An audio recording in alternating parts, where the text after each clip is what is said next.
Tonight is another primary night. We have Arizona, then we have the Utah. Arizona's a primary. The polls should be closing, I believe, around 10 Eastern time, if I'm doing my math correctly. And then also we have Utah and Idaho caucuses, and those results, I believe, should start coming in. I think the Idaho caucus results should start coming in soon. So we'll kind of have some primary stuff, but we're gonna wait till that starts coming in. So I kind of be jumping around a little bit with that stuff, just kind of giving everyone a heads up. I'm pretty sure, by now we're all pretty much aware of what's going on the day by day. I mean, that's one of the great things about social media. On primary days, when we actually have primaries happening, we're kind of aware of, like, are there long lines?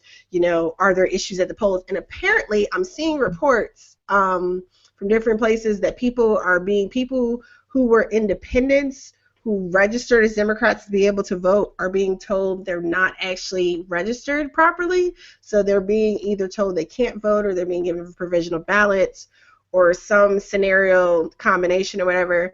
I've also seen that I just saw a post. I haven't been able to find an article to actually confirm this, but I saw a post that said some polls were actually closing early. So I know that one of my guests tonight is my co-admin from Black Burner Coalition and African Americans for Bernie, Yamina, and she is actually on the ground in Arizona, so she's going to try and check in with us a little later tonight to kind of give us kind of an on-the-ground, feel from Phoenix, from a Phoenix watch party. So that'd be pretty cool. But one of the things she was telling me is that there is a team of lawyers working in Phoenix right now on a lot of these issues at the Phoenix campaign headquarters, because there have been multiple reports coming in from all over the state all day long about whether it's the ballot issue, about people not being registered properly, allegedly, and being forced to use provisional ballots, or other hosts of issues, people not being on the rolls, people not at the right precinct, all types of stuff have been going on all day. There are very long lines. It's going to be interesting. There's a high turnout for early voting as well, so it'll be really cool to see how this all plays out, right? Because here we are, we're a week after, the last round of states. There's been more ramped up activity in a lot of places, as we're looking forward going towards our April and May caucuses and primaries. People are really, grassroots is really stepping up and really, really bringing their air game. I mean, California apparently is like feeling the burn, like for real. So it's going to be definitely pretty wild to keep watching and seeing what's going on, and that's kind of what we're going to talk with you tonight. I'm going to be joined around 9:30 by Niecy Mosley, who is from a grassroots Bernie supporter and also former staffer, South Carolina staffer from North Charleston, South Carolina, and then also Stacey Hopkins, local grassroots organizer from here in Atlanta.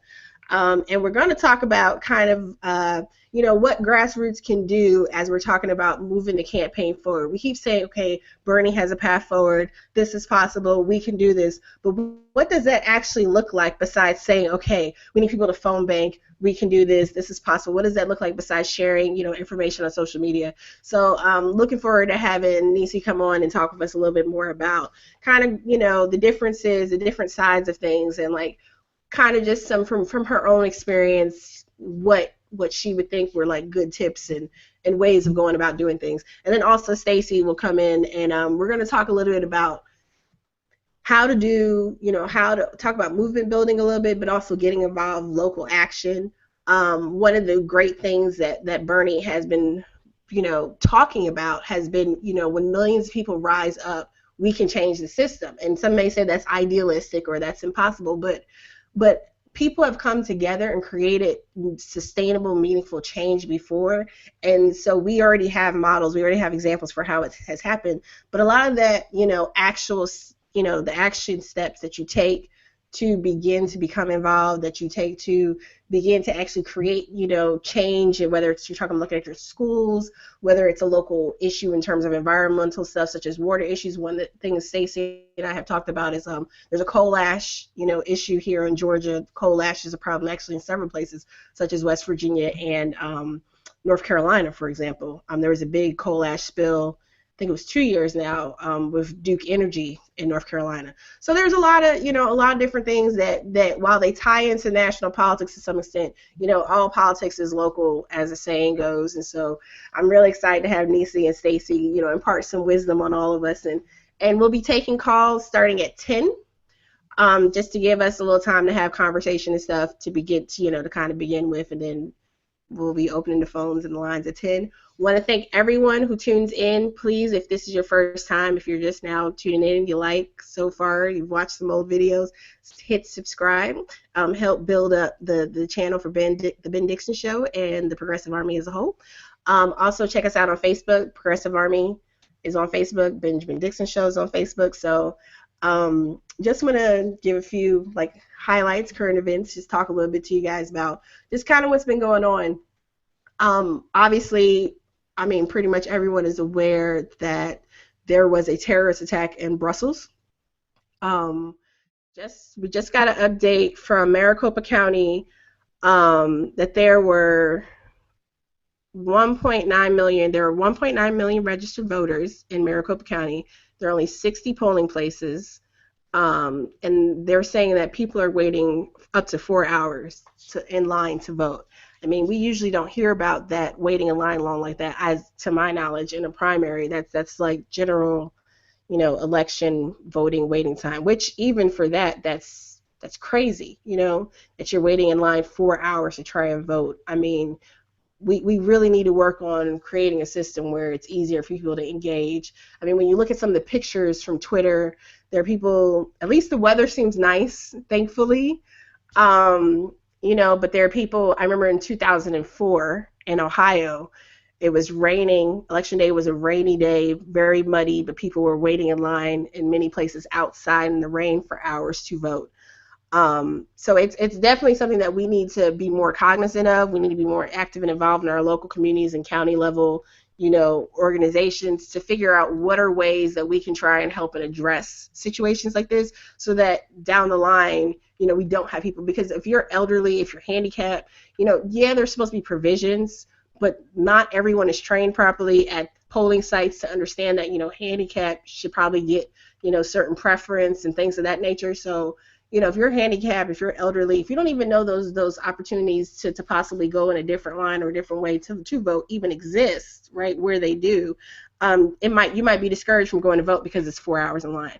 Just think about how many people are turned away. That takes passion, right, and determination to stand in line for 4 hours to vote. Also, if you have a job, how are you going to stand in line? Another case for early voting on the flip side. But if you didn't take advantage of early voting, it's for whatever reason, we put things off because we think we'll get to it. This, election day, I'll just go by there and vote. And then you get there. How many people turn away because it's just too long of a wait? So, so that's just a little aside from what's going on. We've heard that Phoenix, Arizona, there is a precinct in Phoenix that has run out of Dem ballots.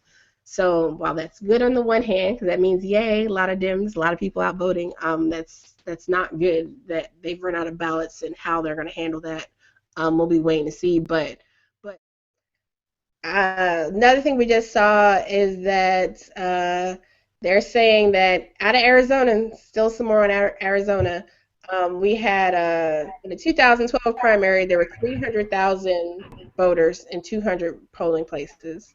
And in 2016, there were estimated 800,000 voters in only 60 polling places. That's coming from 12 News. So, yeah, not sure what that's all about, but I'm sure we're going to find out more as the evening goes on. We're getting a few primary kind of updates. Still no actual results in yet. Bottom line, everything is just super crowded.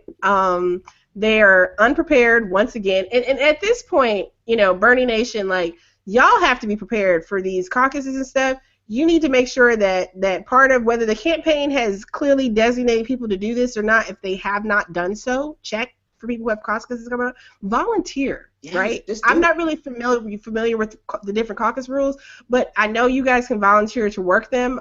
We had on, during Nevada, we had on one of my admin from Women for Bernie, Helena. you know, you can work the caucus. You know, people were upset on Facebook before I got on tonight because, oh my God, people are handing out Hillary stickers at our caucus site. This is illegal. It's not. It's not the same rules as a primary, and so you got to know the rules of your event, because if you can show up with your shirt and your buttons and stuff on, everybody needs to be doing that, because you know, it's basically like, you know, you get your people over there, I get my people over here, and we see who got the bigger group. That's basically what happens at a caucus.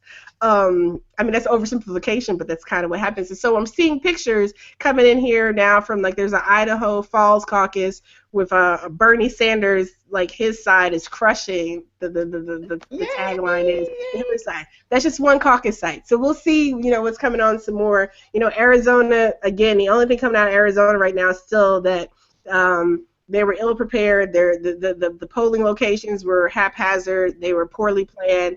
They were not prepared for the turnout. Oh, we do have a result from Blaine County, Idaho. Blaine County, Idaho Democratic Caucus, 2-1. Bernie had over 520 votes, and Hillary had 260. So hopefully that continues the trend. But I want to go to my sister friend from Cali, Yamina. Yamina is in Arizona right now tonight. Yamina has been in Arizona since Friday, canvassing and really putting in that good work on the ground level. If you've ever seen me use the term black burners on Twitter or Facebook or whatever, like, that's the brainchild right there. That's her. You can unmute yourself now if you can, and let us know how it's going in Arizona. Hi. Hey. How's everybody doing? Hello. Arizona is crazy. Arizona is crazy right now. They've closed, I think, 4 polling places. The lines, I put a post of a picture literally around the corner and down the block. Oh, wow. And the results party is actually being delayed because, excuse me, motorcycle.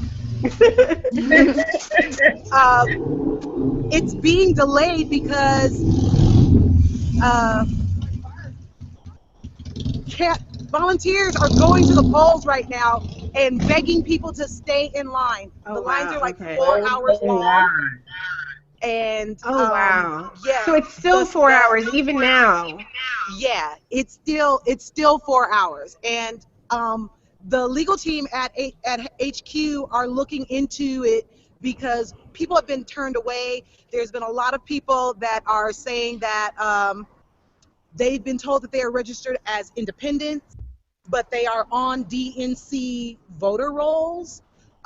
It's kind of crazy here. I was texting for Bernie today, and I got a response from a man. He said in 20 years, he's never not been able to vote, and he was turned away today. Wow.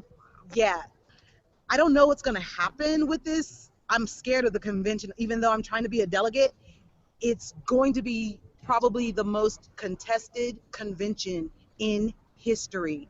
And the dirty dealings from, what do I call her? I got a new name for her. Today she's something Sybil. Slippery Sybil. Slippery Sybil, that's what I'm calling her today. Slippery Sybil is doing all kinds of dirt. We were ready. We had volunteers waiting for Bill to pop up at polling places so we could shut that crap down. They changed their game this time, and it's not like overt. They're doing it from the inside. Debbie Wasserman Schultz is earning every lie that she was promised because it's really hectic. Interesting. So you said they closed 4, but they closed 4 polling sites. You said, did they run out of ballot? Like I didn't get the details. This was all coming from my hustling on text for Bernie. But yes, the campaign was like, yeah, they're closing them down. People are, and it's interesting because in Maricopa County, where I am, where Phoenix is, you don't have to go to your designated polling place to vote. You can vote at any place in Phoenix, and this is still happening. Oh, wow.